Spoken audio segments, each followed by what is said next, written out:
Verdade. Imparcialidade. Começa agora o programa A Hora da Verdade. A apresentação: Carlos Frederico Gomes. Olá, amigo assinante, estamos iniciando mais um programa A Hora da Verdade, na sua TV+, canal 15 da Multiplay, na sua Litoral TV, canal 5 da NET. Eu já disse várias vezes aqui, e vou voltar a repetir, que o tempo é senhor da razão. E eu estou vendo uma frase aqui, deixei até aqui emblemática aqui no meu iPhone, que diz o seguinte: Gleisi Hoffmann e Paulo Bernardo dizem que o Supremo Tribunal Federal fez justiça. É estranho, né? A Gleisi Hoffmann, há 2 anos que ela não para de falar que a justiça brasileira é tudo que tem de ruim. Ela disse que toda a justiça, que no Brasil tem um tribunal de inquisição, que a justiça brasileira ela é corporativa, que a justiça brasileira toma decisões privilegiando a um e condenando a outros, que a justiça brasileira faz uma espécie de escolha e é discriminatória, não trata com igualdade e não julga com igualdade ninguém, que ela é passional, que a justiça brasileira é feita de influências. Insinuou muitas vezes que a justiça brasileira é corrupta. Aí, no momento em que o Supremo Tribunal Federal julga a favor dela, aí ela bota nas redes sociais, coloca fotos dizendo que ela era inocente, que foi justiçada e que a justiça fez justiça. O Supremo Tribunal Federal fez justiça. Agora presta. A mesma pessoa que disse que o Lula não é para estar preso, que o primeiro julgamento foi errado, que o segundo foi errado, que a condenação não existe, que a justiça brasileira não presta, agora diz porque o Supremo Tribunal condenou ela por Caixa 2, mas não condenou por corrupção. Agora o tribunal é correto, a justiça brasileira é boa e funciona bem. É esse país que nós estamos vivendo. Ninguém tem a humildade de aceitar uma condenação da justiça ou dizer que uma condenação da justiça é real, porque foi em cima de indício, prova, um juiz, 2 juízes, 3 juízes. Não, ninguém. A ótica aqui é a seguinte: julgou a meu favor, a justiça é boa. Julgou contra, não existe justiça. São esses homens que tomam conta do nosso país. São pessoas que são incapazes que tomaram anteriormente e que querem continuar tomando. São incapazes, eles são maiores do que o país, são maiores do que nossas leis, eles são maiores. A arrogância, a prepotência desses homens e mulheres, no caso da dona Gleisi Hoffmann, a arrogância e a prepotência deles é maior do que a justiça, o Estado Democrático de Direito, o arcabouço jurídico brasileiro como um todo, da primeira instância até a última instância, que é o Supremo Tribunal Federal. É por isso que eu digo que o tempo é senhor da razão, porque o tempo mostra como eles são, como essas pessoas são antagônicas, como essas pessoas são dúbias no que falam, no que dizem, né? Por exemplo, agora criou a expectativa que dia 26, por conta da decisão dela, recebeu um telegrama do Lula, já o Lula, que essa mesma turma no dia 26 solta o Lula. E eu não acredito que seja mentira, não. Eu acho que é verdade. Dia 26 nós estamos em plena Copa, as pessoas estão interessadas na Copa do Mundo, acompanhando a Copa do Mundo, toma decisão, solta o Lula dia 26. Não acredito que não seja verdade, não. Quem está julgando não é o pleno do Supremo, né? Ele tá julgando a segunda turma, e as decisões lá onde tem Gilmar Mendes, Lewandowski e Dias Toffoli. A decisão já é de se esperar. E eu acho, o Luiz está aqui comigo, já chamando o Luiz para conversa, que tem um movimento aí a nível nacional, né, Luiz? A Lava Jato, você notou que ela está esfriando? Mas não sei se antes de tudo, eu quero pedir desculpa que eu acabei respondendo aqui mecanicamente. Não teve coisa, não. Aí ele chamar para conversa mesmo. Decisão... Eu não sei se, só para você pegar, eu não sei se você vem notando, e eu venho notando isso, que hoje houve um arrefecimento, assim, um esfriamento dos processos da Lava Jato. Não sei se acabaram ou se vão continuar.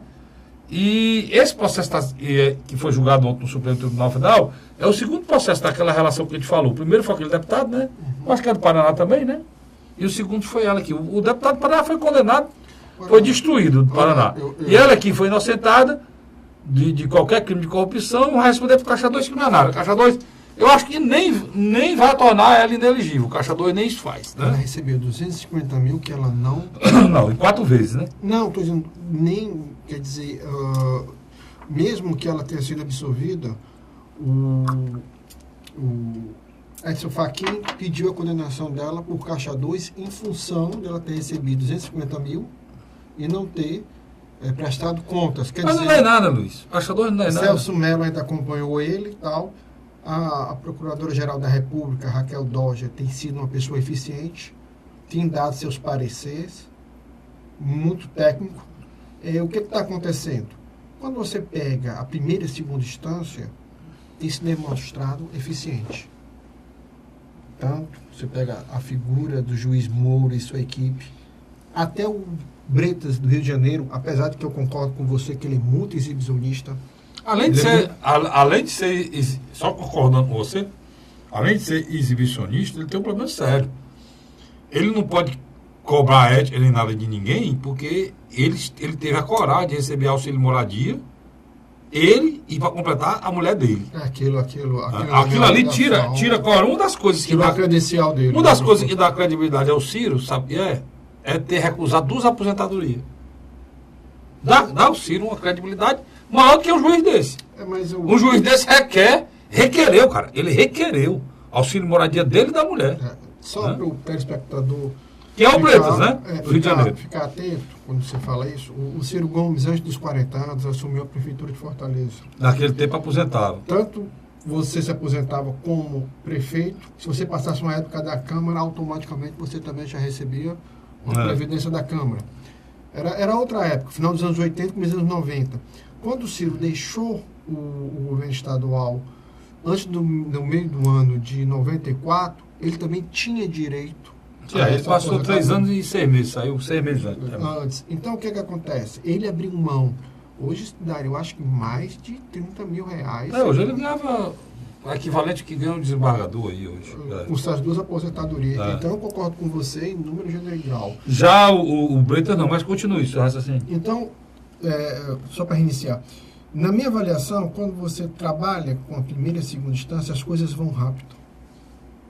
Mas o Supremo tem demonstrado uma letargia e está contagiando negativamente agora, a população. Luiz, agora deixa eu te fazer uma pergunta. É interessante essa história dela agora elogiar a justiça, né? Eu voto a favor dela, né? A Gleice. É que a opinião da Gleice Hoffmann hoje não, mas ela fala em nome do Partido dos Trabalhadores, né? E ela hoje diz que a justiça brasileira e o Supremo fez justiça. Eu acho que ela fala em nome do ex-presidente Luiz Inácio Lula da Silva. Nem no Partido dos Trabalhadores ela fala. Mas o ex-presidente Luiz Inácio Lula da Silva é maior do que o PT, Luiz. Sem dúvida. Aí eu não entro no mérito, não. Mas se você arranja outro candidato do PT a nível nacional... Não tem. Agora, o que você faz com isso? Você cria... Homem de bem do PT tem. Tudo bem. Mas ele não tem influência na direção nacional do PT, né? Você cria um movimento em que as pessoas estão tão chateadas, tão chateadas, envergonhadas pelo papel que o judiciário agora tem cumprido, que você vai alimentando uma bola de neve que vai estourar em algum canto. E provavelmente vai estourar agora no período eleitoral. Vai estourar. se você me permite aqui bem rápido. Rio Grande do Sul, Paraná Pesquisa, Bolsonaro em primeiro lugar. Em Minas Gerais, o Instituto Local, Bolsonaro em primeiro lugar. Em São Paulo, na última quarta-feira, Paraná Pesquisa, com 2.000 pessoas, Bolsonaro em primeiro lugar. Rio de Janeiro, Bolsonaro disparado. Onde é que eu quero chegar? Você acha que há 8 anos atrás, vamos botar 2010, uma candidatura como o Bolsonaro teria ressonância? Não. A gente pode até, já que você está falando do Bolsonaro... Não, você entendeu? Entendi. Bora emendar a falar sobre isso mesmo, Luiz, porque tem algumas coisas e são interessantes. É o voto de protesto e de descontentamento. Pois é. Esse voto do Bolsonaro, ele tem uma coisa por trás que é muito do que os governos petistas fizeram. Sem dúvida. Entendeu? Então, o Bolsonaro, ele foi inflado e ele cresceu, a massa dele cresceu, batida pela alopragem, vou usar a palavra deles mesmo, do PT em relação a muitas coisas. Aí, só para completar seu raciocínio, usando seu termo, Michel Temer, junto com o PSDB Geraldo Alckmin, ajudaram mais ainda. Terminou de botar fermento nessa massa do Bolsonaro. As pessoas estão procurando entender qual o motivo que o Bolsonaro cresce. Vamos tentar explicar no primeiro bloco aqui. Uma das coisas, Luiz, esse exagero que eles fizeram com algumas causas sem necessidade, né? Aquela coisa de gênero, não é o nome? De gênero, o kit. Não, a questão do livro. Não, a questão nas escolas. Nas escolas que eu perdi o ideologia de gênero. Ideologia de gênero. A questão do estatuto da criança e do adolescente que não foi revisada. Não, e vários outros. A violência. Vários outros fatores que a esquerda. Perdeu o bonde da história. Não, exagera, defende bandido contra cidadão. A questão do desarmamento. A questão do desarmamento. Que você desarma um cidadão enquanto o marginal porta arma e aterroriza por aí vai. Tem muita coisa. Então, eles exageraram, né? Exageraram em várias coisas. E subestimaram o Bolsonaro. Ao ponto, essas coisas que não dá para entender. Você defender no teatro um cara nu, uma criança pegando são coisas que a gente não consegue entender. Não consegue entender, tá certo? E eu fico pensando, Luiz, aonde isso iria parar em relação à família, né? Porque várias coisas que foram ditas e foram feitas... Houve uma onda conservadora de resposta. Pois é. E muitas coisas que aconteceram nesse período iam de encontro contra a família. Aí... esse movimento que se criou para criminalizar a família, a desconstrução simbólica da família. A desconstrução do processo... principalmente eu estou querendo falar aqui, a destruição do seio familiar que eles procuraram nessa ideologia de gênero e na formação de família diferente, tentaram colocar isso na área da educação, tentaram colocar isso no Ministério da Educação. O que o cara está dizendo? Esse fermento foi que fez com que Bolsonaro existisse. O que você quer dizer? No lugar de se criar uma política de similarização das diferenças, houve o inverso, a tentativa de impor uma nova família, um novo discurso de gênero, em detrimento do antigo. Só que, quando a gente coloca a palavra antigo, nós sabemos que, em sua grande maioria, a população brasileira é conservadora.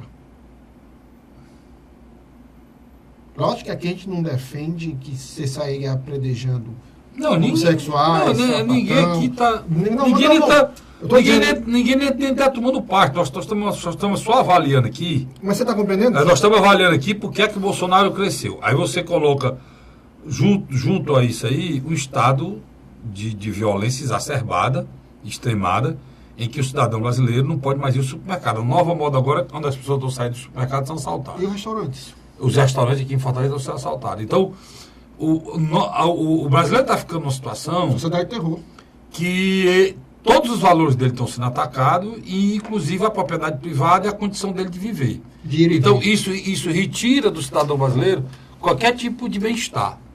E gerou-se uma revolta e teve uma pessoa que pegou todos esses elementos, essas frustrações, essa impotência diante de que o Estado não lhe defende e faz vista grossa em cima de tudo isso. Ele se colocou para ser presidente, para o Estado passar a defender essa classe média que está aqui oprimida e não fazer mais vista grossa, enfrentar isso aí. E o cara se propôs a isso ao Bolsonaro. Por isso que ele tem isso aí. Ele cresceu. Não está indo para debate, não está discutindo nada com ninguém, não diz como é que vai fazer, não sabe como é que vai fazer, não tem nem ideia como é que vai fazer, não fala de onde vai sair o dinheiro, não sabe como é que vai fazer, mas está dizendo que vai fazer. E as pessoas estão acreditando. Esse é o fato. Né? Posso botar no outro ângulo, os outros presidenciáveis não conseguem se explicar e não conseguem sair da mermice. Ele tem um projeto. Representar essa turma que está insatisfeita e, de uma certa forma, é mais radical, e é radical mesmo. Mas que setores moderados estão também... Mas ele na hora que ele ficar moderado, Luiz, ele perde esses votos radicais. Do programa anterior. Então, são mais radicais na concepção de política. Na concepção de enfrentamento dessas questões. E nós temos que avaliar até que ponto isso vai. Se esse eleitorado chega a 30%, a 40%, a 50%. Mais de 20 já passou. A metade mais um. De 20 ele já tem, ó. Já passou. De 20 ele já tem. Hoje é 20% do eleitorado pensa igual a ele, não tem nada que tira esses 20% de lá. E ele está no segundo turno. Eu acho que difícil. Eu vou avaliar isso. Eu vou rápido intervalo, volto já, para a gente avaliar o Bolsonaro, o Ciro. Tem muita coisa para falar do Ciro, agora no segundo bloco, porque essa semana foi uma semana de muito crescimento para ele, inclusive de crescimento de outros partidos indo atrás, e ao mesmo tempo de muita confusão envolvendo o nome dele. Atípica. Foi as duas coisas. Ele cresceu e ao mesmo tempo houve uma reação nacional a esse crescimento. Armaram as Arapuca, ele foi. Principalmente a imprensa do Sul. Armaram as Arapuca, ele foi. E ele pode ter transformado o crescimento em rabo de cavalo. O crescimento pode ter sido para baixo. Você explica depois. Eu vou explicar por quê. Sai daí não, eu volto já. Um instante só. A Hora da Verdade.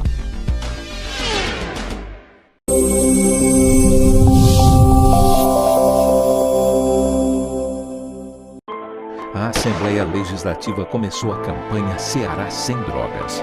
A discussão vai ser levada para todo o estado, prevenindo a população e buscando soluções para resolver o problema. Participe da campanha. Juntos ficamos mais fortes para combater essa verdadeira tragédia que destrói famílias, futuro e muitas vezes a própria vida. Ceará Sem Drogas, uma luta de todos nós. Assembleia Legislativa do Estado do Ceará. José de Arimanteia, Uruoca. Acordo 8 horas, 9 horas, aí carrego o carro e vou lá pegar água. Aí sai distribuindo os comércios.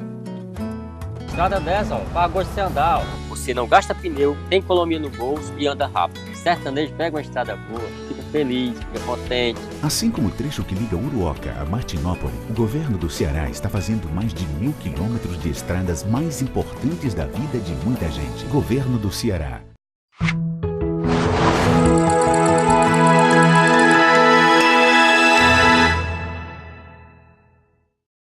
A Hora da Verdade.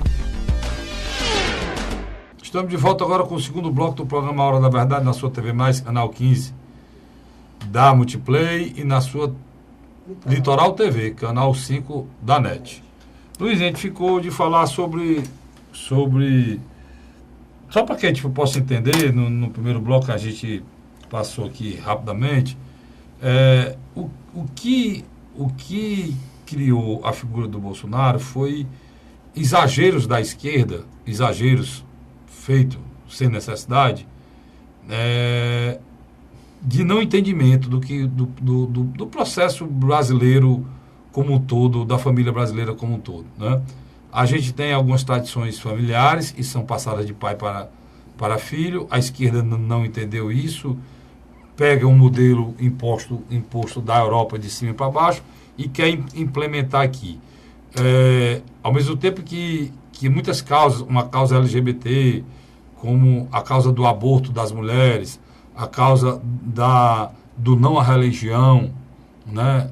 A causa do Estatuto do Menor e do Adolescente não ser revisado, várias causas que poderiam dariam tranquilo para se procurar um denominador comum. Entendi. Por exemplo, eu e o Luiz, nós somos praticamente intransigentes no respeito à escolha de qualquer tipo de pensamento sexual, cada um que tenha. Justamente isso. Você tem a obrigação de respeitar o outro em relação à diferença, seja o que ele for. Porque existe um Estado laico que protege... Não, eu estou falando em relação... Não estou falando nem religião, estou falando em relação à opção sexual de cada um. Cada um tem a opção sexual. Agora, do mesmo jeito que a gente tem que respeitar a opção sexual diferente daquele que é gays, lésbicos, ou tem várias outras denominações aí, do mesmo jeito você tem que respeitar a pessoa que é heterossexual. Eu contei um caso aqui, emblemático, aqui, um dia desse houve um caso numa praia aqui em Fortaleza, em que um casal heterossexual estavam se acariciando na praia. E houve uma repulsa da população. E o casal é heterossexual. E deu até briga, confusão, foi para todo mundo na cadeia. Os membros são até da Guarda Municipal. Todos dois, o casal, a mulher e o homem da Guarda Municipal.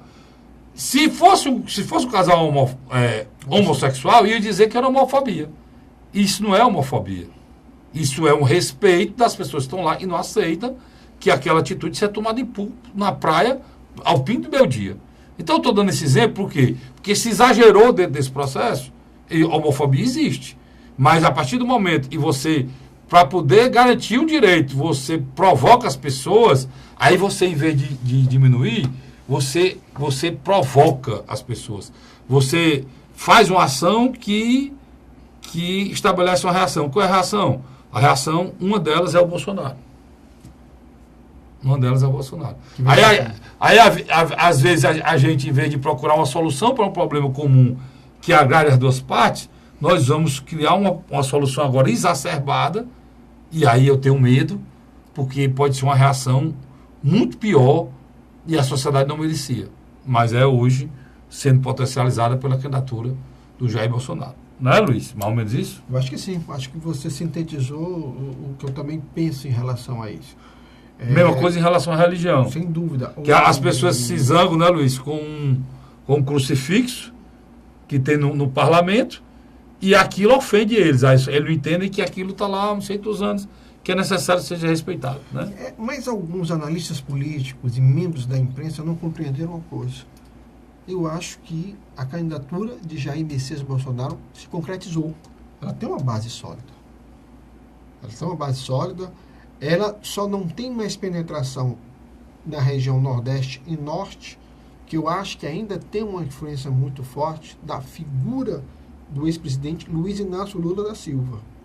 Mas caso esse não possa ser candidato, há uma tendência natural de crescimento do mesmo também nessas regiões em função dos altos índices de violência. Concorda comigo, não, Carlos Frederico? Concordo plenamente.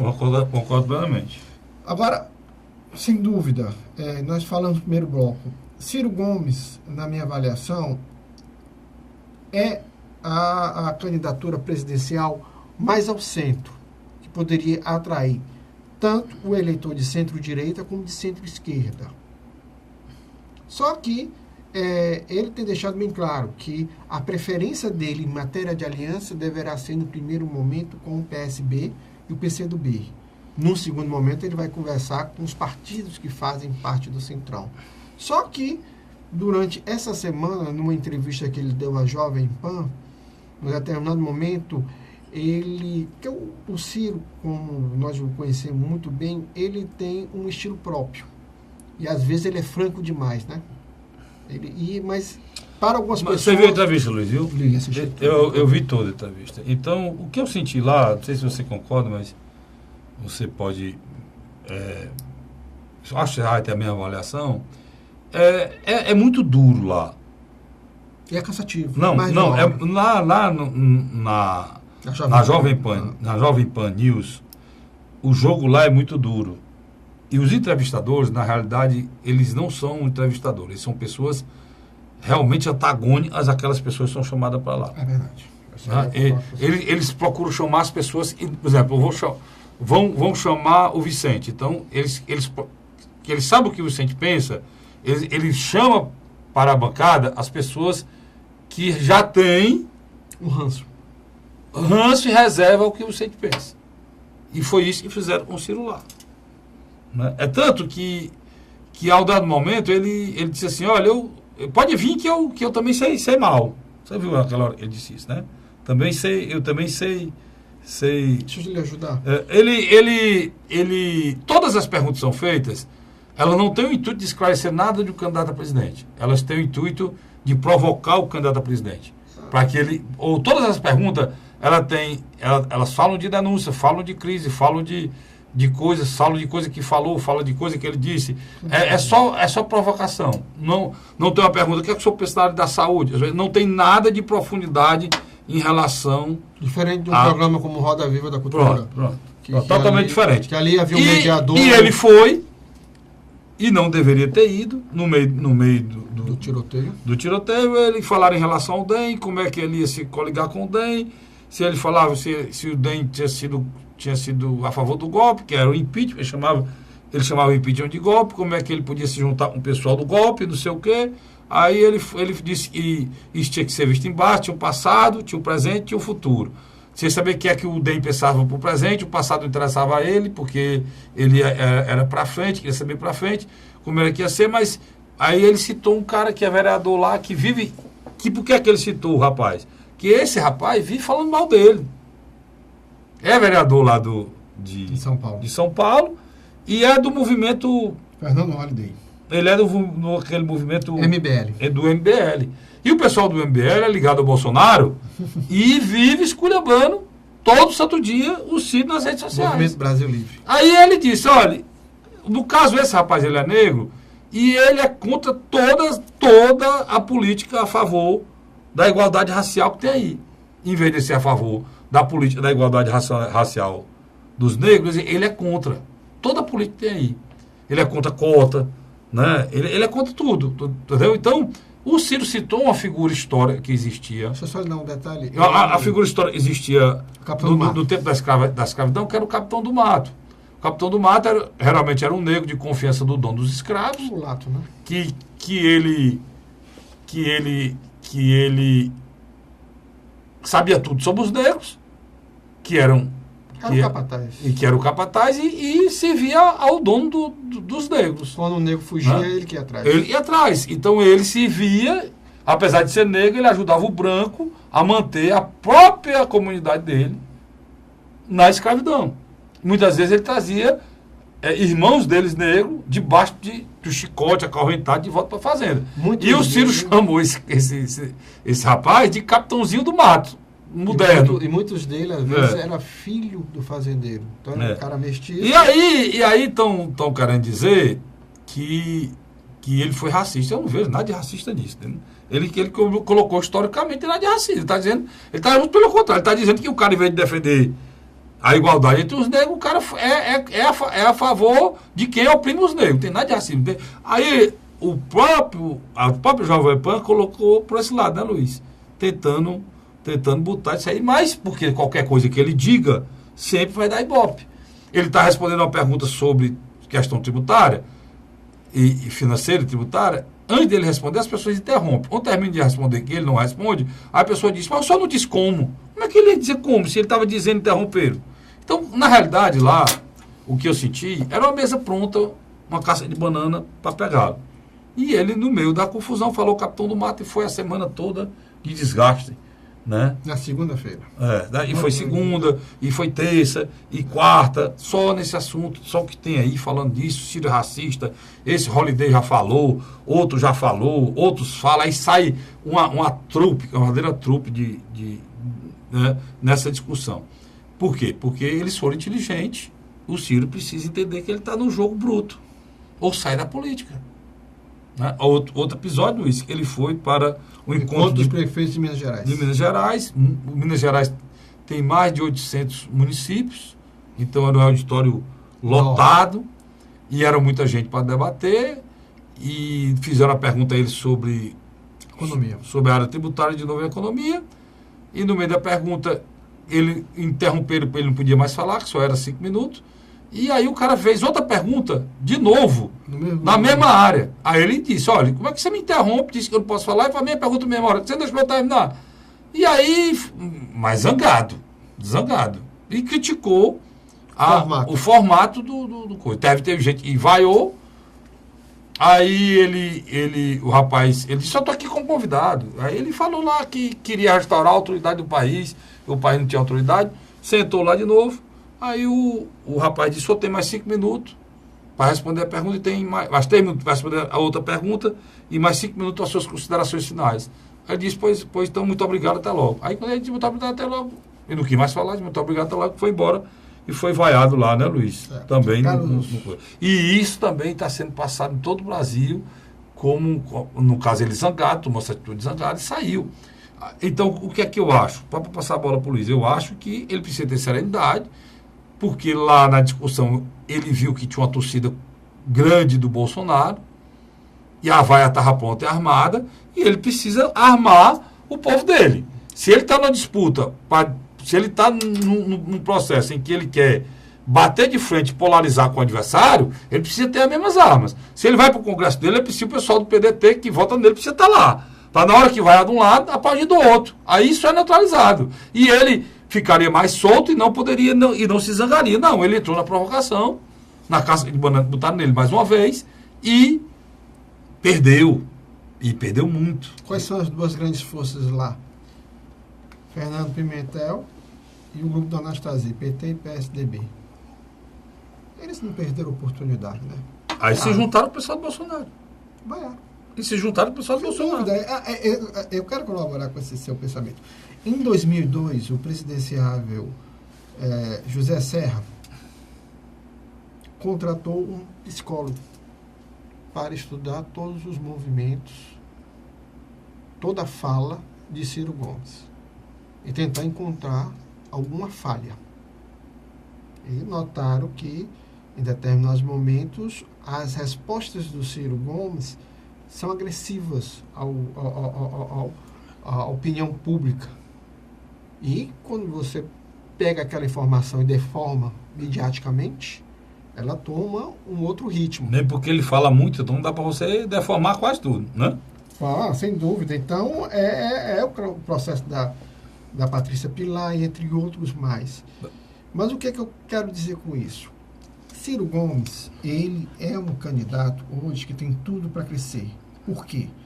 Ele é um cara que pode atrair um voto de centro-esquerda, que não está acompanhando essa loucura de Luiz Inácio Lula da Silva, um voto de centro-direita que não tem um representante oficial, porque muitos membros da direita moderada não querem acompanhar o pensamento de Jair Messias Bolsonaro. E o Geraldo Alckmin, o Álvaro Dias, eles até agora não conseguiram empolgar, apesar de que eu acho que lá na frente o Álvaro Dias poderá crescer, mas aí é um assunto para mais adiante nós vamos discutir. Mas uma coisa eu acho que o Ciro podia aprender com o Bolsonaro. Eu acho que é um momento de ele evitar determinadas plateias e determinados fóruns de discussões. Coisa que o Bolsonaro está fazendo com muita maestria. O Bolsonaro tem um pavio curto igual dele, mas está evitando. Como você está dizendo. O Bolsonaro tem um pavio curto igual do Ciro, mas está evitando. Mas está surfando. Eu ouvi a resposta do Bolsonaro à Folha de São Paulo muito mais grosseira que qualquer um do Ciro. Sem dúvida. Qualquer um do Ciro. Mas ele está evitando. Ele está evitando. E é interessante. O Bolsonaro está deixando o Ciro na vitrine. Né? Até que ponto a exposição é boa, aí você tem que ver. Que uma coisa que parece boa pode, às vezes, ser... Muito nefasto. No caso do Ciro, eu acho que ele mergulhar agora não seria ruim, não. Seria bom, até para o próprio. Ele tentar... Porque eu acho que, nesse aspecto, o Bolsonaro tem sido muito feliz. Ele tem um público nas redes sociais, ele tem seu canal no Facebook, no Twitter, no Instagram, que as pessoas acompanham. Ele fala para quem quer ouvir ele. Ele só fala de coisa positiva, né?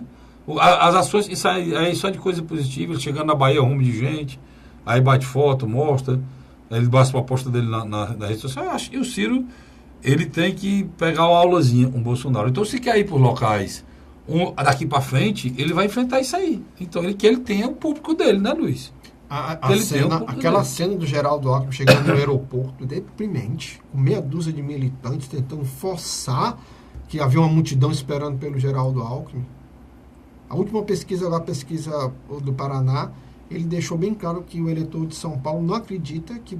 Mais de 60% do eleitor paulista não acredita que o ex-governador Geraldo Alckmin será presidente da República, que eu acho difícil a situação do Geraldo Alckmin. Porque ele tinha que sair com pelo menos mais da metade dos votos da sua terra natal para se tornar um candidato bem competitivo. E ele não consegue. Quem lidera hoje São Paulo, Luiz, presidencial? Jair Messias Bolsonaro. Pois é. Minas Gerais, Jair Messias Bolsonaro. Rio de Janeiro, Jair Messias Bolsonaro. E eu quero deixar bem claro... ele só não está hoje... Nordeste ou Norte? Por conta do Nordeste e do Norte. Se tivesse... Principalmente o Nordeste, o Norte é menos povoado, mas o Nordeste, você pega estados... Região litoral. Você pega estados como Pernambuco, como Ceará, como Bahia, são muito, muito populosos. E tem um eleitorado, somando, dá um eleitorado razoável, e esse eleitorado dá a maioria hoje ao ex-presidente Lula, né? Sem dúvida. Mas se não fosse isso, a situação era quase irreversível a gente dizer que o Bolsonaro não já está no segundo turno, né? Mas eu, pessoalmente, tenho afirmado em algumas entrevistas que eu tenho dado, não só aqui, mas em outros programas, e também escrito, eu, pessoalmente, Carlos Frederico, não tenho medo de errar. E se eu errar, você pode me chamar a atenção lá na frente. Eu acho que dificilmente Jair Messias Bolsonaro estaria hoje fora do segundo turno. Mas eu tenho muita preocupação com fazer uma avaliação agora, Luiz. Também acho que você, a preço de hoje, também penso igualzinho a você, e facilita você, a preço de hoje. Mas nós estamos em pré-campanha, né? A campanha não começou ainda, tem a questão midiática da televisão, dos programas de televisão, que as pessoas crescem muito durante esse programa, e tem coisas que acontecem do dia para a noite, como essa do Ciro, por exemplo. O Ciro estava numa situação tão boa, o DEM estava procurando ele, o PCdoB procurando ele, o PSDB quase certo de fechar com ele. O Partido Progressista procurando ele. E o Partido Progressista. De uma hora para outra, ele tem um problema com o DEM, agora está tentando contornar, ele teve com a ACM Neto e... Prefeito de Salvador e presidente nacional. A frase qual foi, Luiz? Eles disseram aí que não existe incompatibilidade ideológica. E eu acho também que o ACM Neto é um cara do DEM, mas é um cara moderno, né? Uma política moderna. E é um grande prefeito, respeitadíssimo lá em Salvador. Né? Só que tem um problema, ele priorizou junto com o CID, e o CID está fazendo contato lá com o PSB, priorizou primeiro o PSB, né? Que é o partido do interesse maior de ser e que é o partido do seu arco de aliança que ele deseja, né? Ou seja, que é um partido mais à esquerda. PDT, PCdoB e PSB são partidos irmãos com ideologia parecida, né, Luiz? E o Ciro foi do PSB por muitos anos. Não, muitos anos, comandou o PSB aqui. Então ele tem essa e provavelmente mesmo na época de Eduardo Campos eles conviveram muito bem. Mas depois houve problemas de egos, porque duas grandes lideranças num único partido sempre há confronto, né? E o Eduardo Campos tinha o controle cartorial do partido, como hoje a família Campos tem. Uhum. Mas a gente vai para o terceiro bloco, Carlinhos, mas eu acredito que o fenômeno Ciro Gomes a nível nacional, na qual ele está nesse momento em crescimento, talvez influencie também as eleições estaduais, favorável mais ainda a Camilo Santana. Tá certo. Nós vamos para o rápido intervalo, a gente volta já com o terceiro e último bloco do programa A Hora da Verdade. A Hora da Verdade.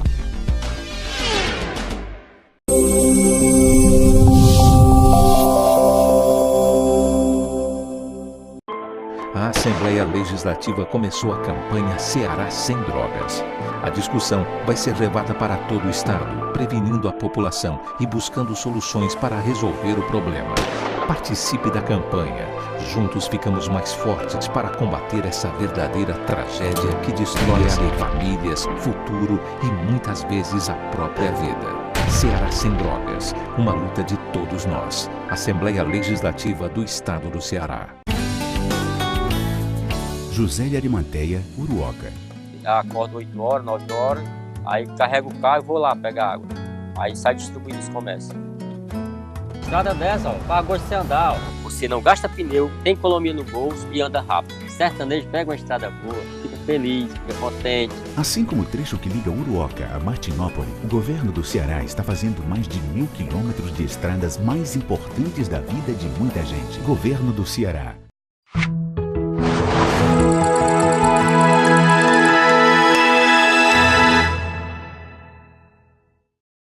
A Hora da Verdade. Estamos de volta com o terceiro e último bloco do nosso programa A Hora da Verdade, na sua TV+, canal 15 da Multiplay, e na sua Litoral TV, canal 5 da NET. Nós estamos no último bloco. Antes de eu iniciar aqui, continuar falando sobre eleição, no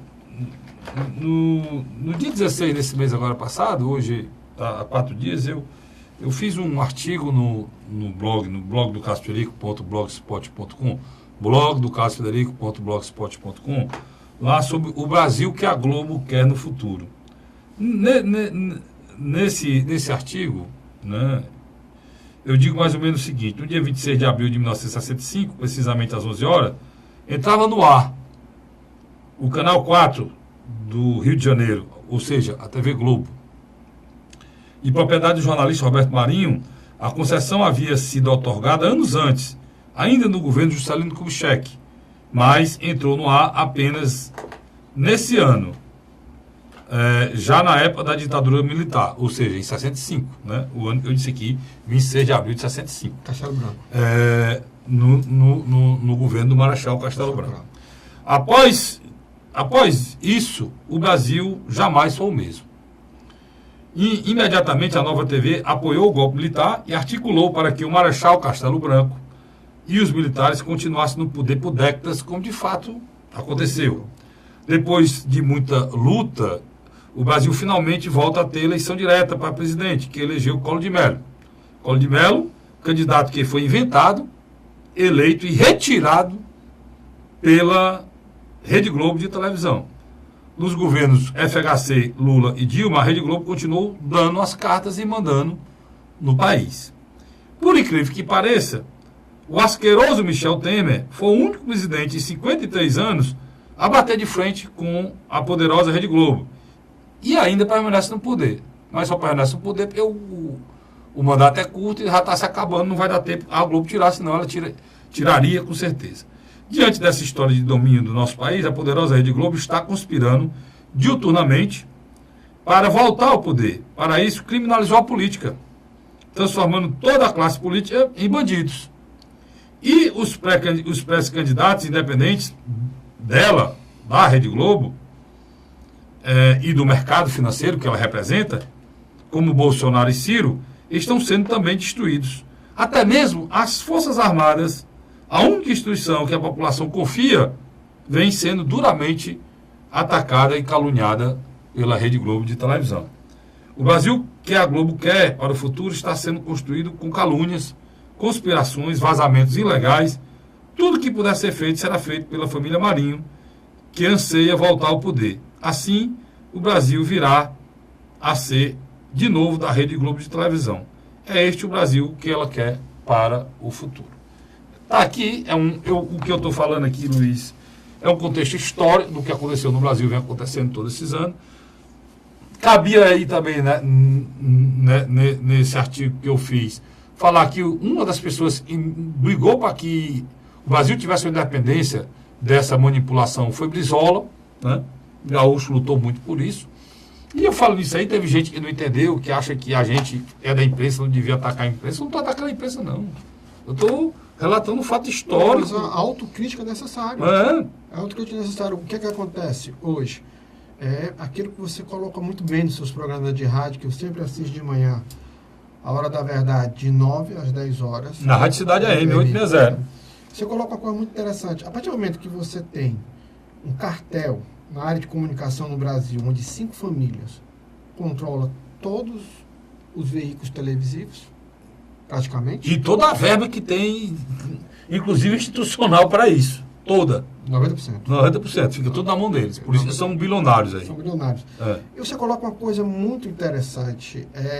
Você tem discutido muito das fake news. Você coloca isso muito sabiamente. Discutir muito das fake news que são produzidas por pessoas que querem prejudicar os outros.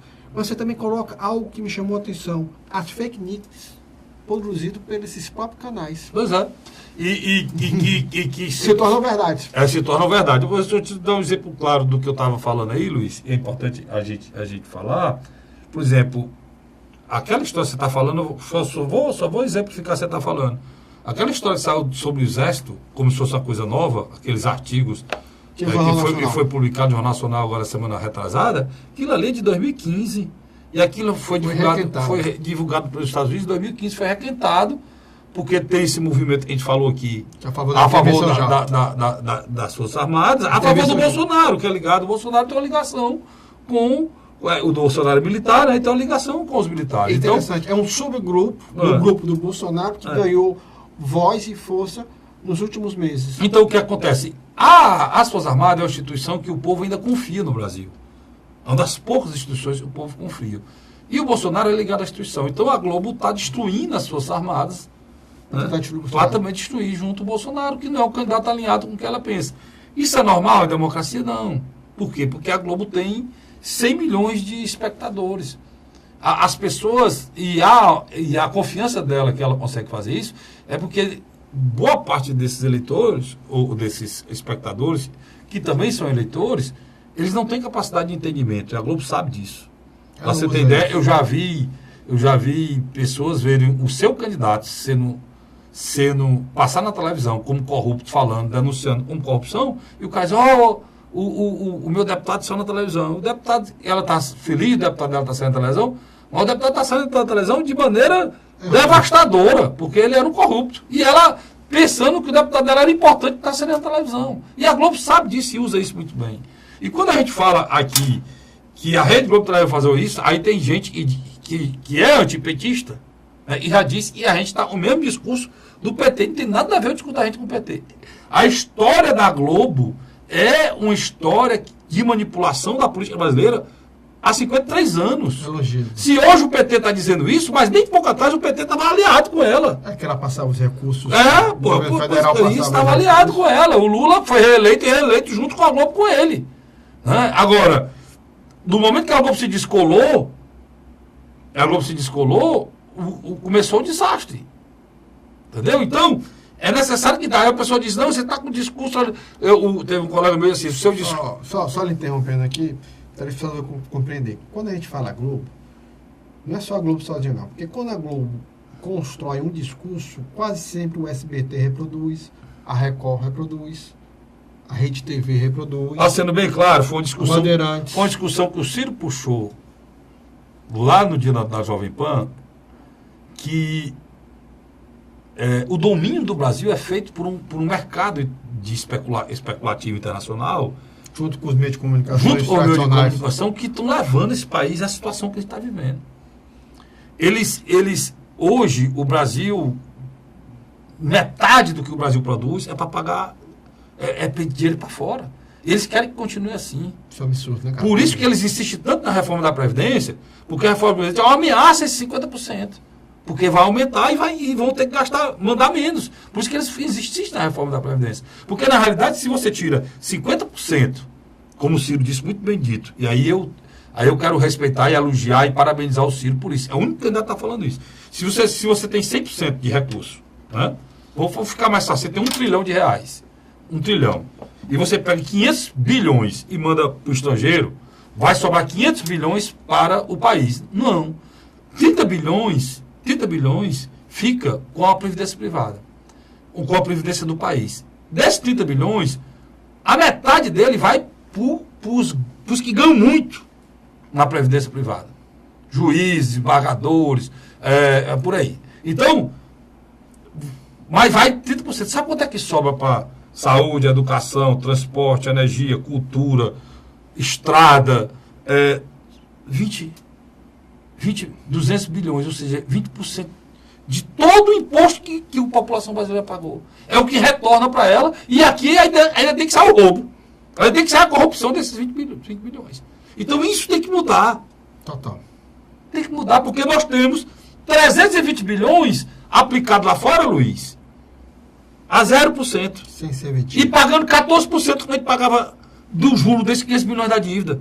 Tem que se comprar, pegar esse dinheiro lá, comprar uma parte dessa dívida, dar um refresco ao país, comprando um pouco dessa dívida, ela vai vencer quase toda agora, no final de 2019, essa dívida vence 4 dias depois que o novo presidente da República tomar posse, né? Foi até discutido isso nesse programa lá, isso é um fato, e está aí o país nessa situação. Ninguém discute, e as televisões, como o Luiz colocou muito bem, até mesmo, Luiz, até o mesmo entrevistado, né?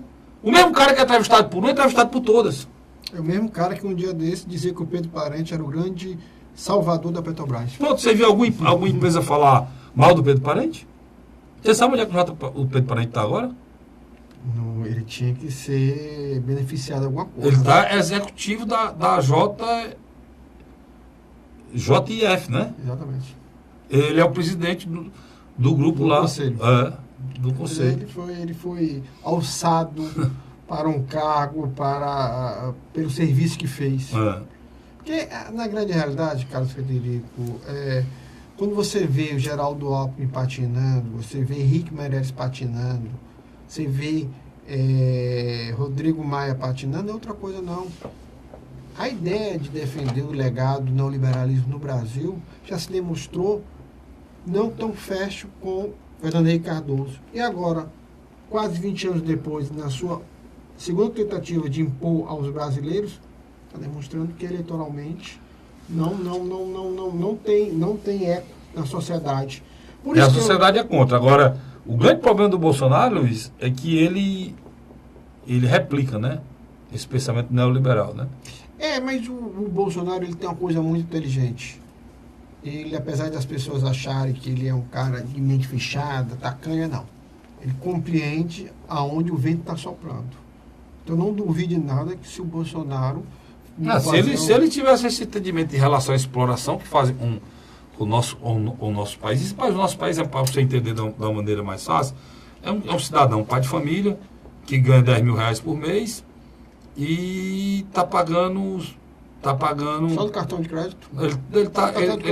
Ele está gastando 7 mil reais de juros.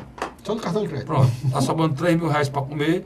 Ele paga 7 mil reais de juros. Cartão de crédito, cartão não sei de quê, empréstimo, ele paga 7 mil reais de juros. De juros. Sem pagar o principal.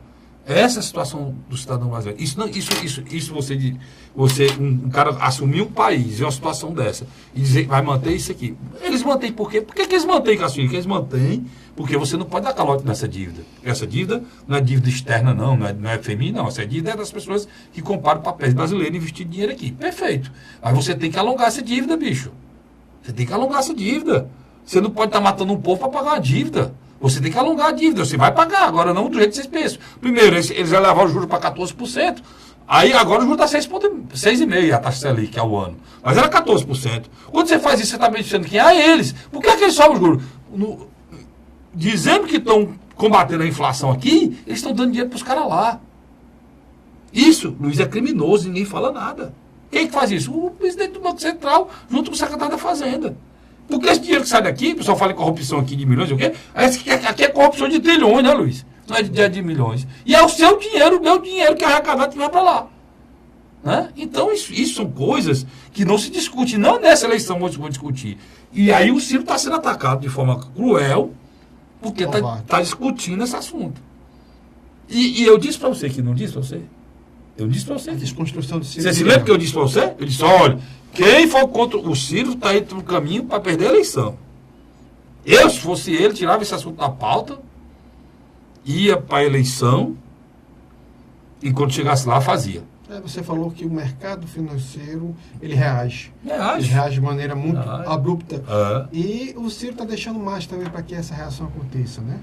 Porque, de alguma maneira, o Ciro precisa compreender que qualquer ação dele, na fala, na gesticulação, ela vai ser ampliada. E ele não tem, parece que ele não tem capacidade de conter isso, né? Essa semana rapaz, eu fiquei impressionado como ele cresceu na semana anterior, né, Flávio? Sem dúvida. Semanas anteriores. Nas semanas anteriores, foi essa semana, Luiz, e saiu não é o País, né? É o País. Não é o País, o principal jornal, um dos principais jornais da Europa, o principal jornal da Espanha, um dos principais jornais da Europa, disse, olha, Ciro é cobiçado pelo... Ele é o candidato de centro. De centro, cobiçado pela esquerda e pela direita. Por quê? É um cara que, querendo ou não, quem tem conhecimento real, né, no miúde, descendo mesmo para os problemas financeiros, os problemas econômicos desse país, e porque foi secretário da Fazenda, a questão de conhecimento de um país como um todo, principalmente a região mais pobre, o Nordeste, a questão da educação, que ele tem um modelo pronto, que é o Ceará, a questão da saúde, ela foi secretária de saúde, conhece tudo da área de saúde, ele tem esse conhecimento a ele. Ele sabe. Dos que tem é ele. Agora, infelizmente, né, nasceu para ser peixe. Boa colocação. É verdade. Está morrendo pela boca. Né? Carlos, eu acredito que no próximo programa a gente vai dar uma ênfase maior da questão estadual. Né? Eu acho que Luiz, eu queria fazer... As coisas já estão começando a se acomodar. É. Eu acho que um ponto, agora no final do programa, que eu posso falar e que eu acho que você vai concordar comigo. Se ventilou o nome do empresário Luiz Eduardo Girão pelas oposições como candidato ao Senado. Isso. É um nome bom e leve, Carlos Frederico. Pode ser alguém que pode... eu não sei se ele vai ser eleito, mas ele pode... Seria o candidato competitivo. Seria o companheiro de chapa ao Senado do general. Do general. Aí teria mais um, né, Luiz? E aí seria o outro. Eu acho que há uma indefinição dentro do PSDB. Era o Luiz Pontes? O Tasso, que é o Luiz Pontes, mas eu acho que a base que é o ex-governador do Solcântaro. Antes de terminar, eu queria, você falou em fake news, eu queria mandar um abraço aqui e dizer que ficar solidário com o presidente Salmito. Sem dúvida. O presidente Salmito foi vítima de uma fake news essa semana, terrível, botando que ele fez uma coisa que não tem nada a ver com o perfil do presidente Salmito. O presidente Salmito, presidente da Câmara, foi acusado aí de ter ajudado um cara aí para Não, eles teriam viajado. Os dois. Os dois e com o dinheiro público. O presidente Salmito não viajou, está aqui acompanhando o governador e o prefeito aí nas obras, inaugurando, e tem mais. E isso foi disseminado de uma forma rápida, viralizou aqui no estado de Ceará. Por quê? Por conta desse negócio que eu falei aqui para vocês, da desconstrução do político. Qualquer coisa que você fale no político, as pessoas não vão saber se é verdade ou mentira, não. As pessoas passam para frente. Por quê? Porque ninguém acredita mais em ninguém. E na hora que a gente disser que o político não presta, para que você quer eleição? Você vai ter que votar no político. E para que você quer eleição se o político não presta? Você tem que separar o joio do trigo. E não deixar que notícias como essa mentirosa prospere. Você vê uma coisa? Porque então, você pega... Eu vou dar um exemplo. O Salmito foi o cara que moralizou a Câmara depois de um processo terrível que ela teve lá com aquele vereador, naquele tempo. Onde é? Aonde é, que foi para lá, desmoralizou a Câmara. Depois que ele assumiu, para moralizar, ele teve que tomar atitudes mais sérias ainda, drásticas, ao ponto de vários assessores de vereador não poder mais trabalhar na Câmara. Porque não tem... Para o cara ser funcionário da Câmara Municipal hoje, o cara tem que ser igual como vai para a empresa privada. Não pode ter processo, não pode ter sido preso, não pode ser o quê, não pode ter nada. Tem que ser uma pessoa idônea para ser funcionário, para trabalhar para o vereador. Entendeu? E muita gente ficou revoltada com isso, que perdeu o emprego lá dentro. O vereador vai eleito, mas não pode acompanhar, porque é um cara que tem a ficha suja. Não pode ter um perfil técnico. Tem que ter um perfil técnico. Então, o cara que fez isso é o cara que vai pegar... Quanto foi? Sei lá quanto era. E vai fazer o seguinte, não tem nada a ver, cara. Mas isso saiu, como disse, a pessoa publicaram com verdade. É esse tipo de coisa que a gente tem que combater. Pior, porque senão a gente não vai, né, Luiz? Chegar em lugar nenhum, cara. Agora, o pior, cara, Frederico, é que muita gente de bem replicou essa notícia no WhatsApp. Isso que me chamou a atenção. Mas é gente que precisa ter responsabilidade que não tem. Eu recebi no meu. Eu recebi, foi o que eu fiz. Tentei falar um salmito, não consegui. Aguardei, eu sei que notícia falsa, logo respondi. No outro dia tinha a resposta dele, dizendo que estava aqui, não coisa nenhuma, e muita gente respondendo e tal. Mas o que acontece? As pessoas precisam ter responsabilidade. Esse programa aqui denuncia e fala muito de gente. Vocês já viram falar aqui. Tem sites aí, cara, que estão dizendo que fulano vai ser preso, que fulano foi preso, que fulano não sei o quê. O cara não tem nem processo, os caras estão dizendo que ele vai preso. Deixa eu só lhe responder uma E coisa tem aí. pessoas, políticos nossos, que estão, Luiz, só para encerrar aqui, que estão sendo denunciados, sai Jornal Nacional, a denúncia, só o nome, o nome da pessoa, a foto do cara, e esses sites não botam uma linha. E outros sites não botam uma linha, que é isso. Vocês já viram aqui, eu aqui nesse programa, usando quem tem aqui, o Luiz, deixar de omitir algum fato que aconteceu com algum político aqui? Quando Nunca. Mas por quê? Porque a gente faz um jornalismo sério. A diferença é essa. eu recebi 8 telefonemas, desses 8, 5 pessoas revoltadas contra o vereador Salmito Filho. E eu não fui para argumentação. Eu disse, pare, respire, meu amigo, vá no Instagram do Salmito e vá no Facebook dele e veja aonde ele estava. Aí, 3 me retornaram e pedindo desculpa, para você ter razão. Tipo, quer dizer, você acaba entrando numa espiral, num processo de degrenir todos os políticos, e você coloca gente boa, gente que está trabalhando para transformar o país, transformar o município de Fortaleza, o estado, em algo melhor, junto com um bando de marginais. É isso aí. Isso aí. É isso aí. Luiz. Eu que agradeço. Valeu, irmão. Um abraço. Eu agradeço a você, assinante, pelo carinho e pela audiência. Eu volto na próxima semana, se Deus quiser.